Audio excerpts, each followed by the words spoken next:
My name is Jeffrey Davis, and this is Radio Entrepreneurs. And I love doing this show. I love talking to entrepreneurs. I love talking to different people who do different things. And our next guest comes with a book of information. It's just, I'd have to stop the show to learn everything.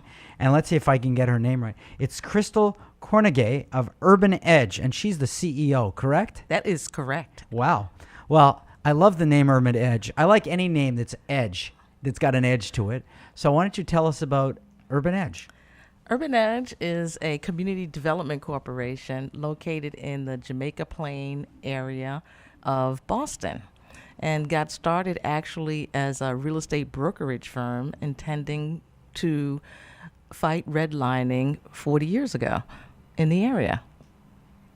Wow. And you're doing things like redeveloping Jackson Square? Yes, we're redeveloping Jackson Square. About in the 60s, you may remember that the Mass Highway Department wanted to run I-93 through the city and did a lot of land takings. And the neighborhoods along the Orange Line at the moment got together and stopped the highway project. But that was after there were acres and acres of land left undeveloped. And Jackson Square is one of the places where there were about 6.5 acres of undeveloped land. And we're working as part of a coalition to bring development to Jackson Square. Now, you have a background that's kind of interesting. You want to tell us how you sort of evolved into this position? Sure. I'm a native New Yorker from Brooklyn, and I worked for... We won't hold that against you. It's okay. Good bagels. Somebody's got to be from Brooklyn.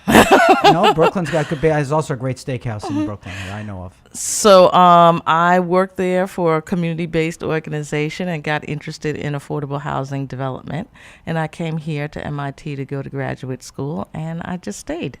Is Boston a unique market for urban housing in any way? Boston is unique in a sense in a market for developing affordable housing because it has a very good support system by both the local and the state government to get those kind of projects done. So you're positive? I'm positive. Is there a negative? Is there a negative? There's a negative in the sense that, for rent subsidies, probably 1 out of every 4 families who work cannot afford to live in Boston without a rent subsidy. Really? Really. That's tragic.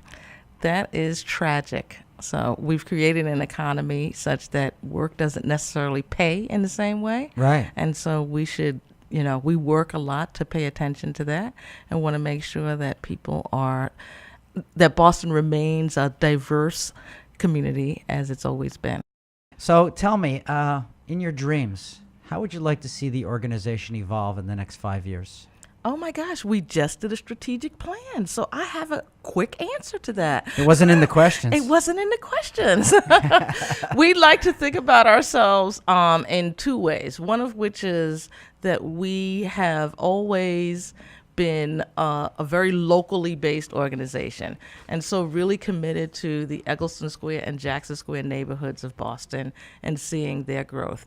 30 years ago, 40 years ago, there weren't as many families there, and now there are, and we're wanting to get deeper into how we can connect those families and give them more choices. And the other way is spreading the gospel. How can we use our talents and resources to help other communities in Greater Boston?